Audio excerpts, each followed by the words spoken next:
ایک پرسکون جنگل میں جہاں سونا نام کی ایک پری رہتی تھی، اس کی نرم و نازک پر جو صبح کے رنگوں میں چمکتی تھیں۔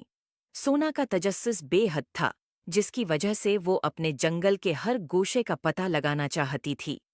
ایک دن جب وہ جگنوؤں کی چمک کا پیچھا کر رہی تھی، اس نے ایک آبشار کے پیچھے چھپا ہوا ایک غار دیکھا، جس کا دروازہ پانی کے پردے کی وجہ سے چھپا ہوا تھا۔ اس کا دل خوشی سے دھڑکنے لگا اور بغیر کچھ سوچے سمجھے وہ غار میں داخل ہو گئی۔ غار کی دیواریں چمکدار کرسٹلز سے بھری ہوئی تھیں، جو روشنی کی کرنوں کو منعکس کر رہی تھیں۔ سونا ایک چمکتے ہوئے کرسٹل سے دوسرے تک اڑتی رہی اور آگے بڑھ گئی، یہاں تک کہ وہ ایک بڑی غار میں پہنچ گئی، جہاں بہت سے قیمتی پتھر اور سونا تھا۔ غار کے درمیان میں ایک بڑا کرسٹل تھا، جو اس نے پہلے کبھی نہیں دیکھا تھا۔ یہ ایک گرم، سنہری روشنی بکھیر رہا تھا اور سونا کو اس کی طرف کھینچنے کا احساس ہوا۔ جب وہ قریب پہنچی، اس کی تجسس مزید بڑھی اور اس نے کرسٹل کو چھوا تاکہ اسے قریب سے دیکھ سکے۔ اچانک زمین کانپنے لگی اور پتھر گرنے لگے۔ غار کا داخلی دروازہ غائب ہو گیا اور باہر نکلنے کے راستے چٹانوں سے بند ہو گئے۔ سونا ڈر کر ادھر ادھر اڑنے لگی، لیکن تمام راستے بند تھے۔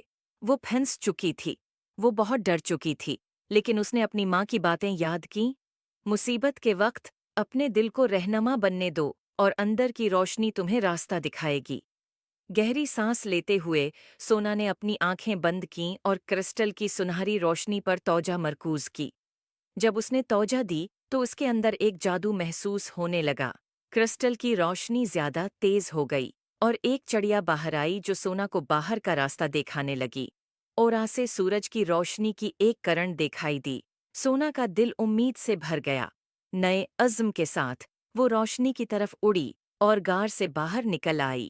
تازہ ہوا کو گہرے سانس میں لیتے ہوئے سونا نے غار کے دروازے کی طرف دیکھا، جو اب اپنی اصل شکل میں واپس آ چکا تھا، آبشار کے پیچھے چھپا ہوا تھا۔ اس نے محسوس کیا کہ وہ کرسٹل اس کے ہاتھ میں ہے۔ سونا نے آسمان کی طرف اڑان بھری۔ وہ بہت خوش تھی۔ امید ہے آپ کو سٹوری پسند آئے ہوگی۔ Please like and subscribe my YouTube channel.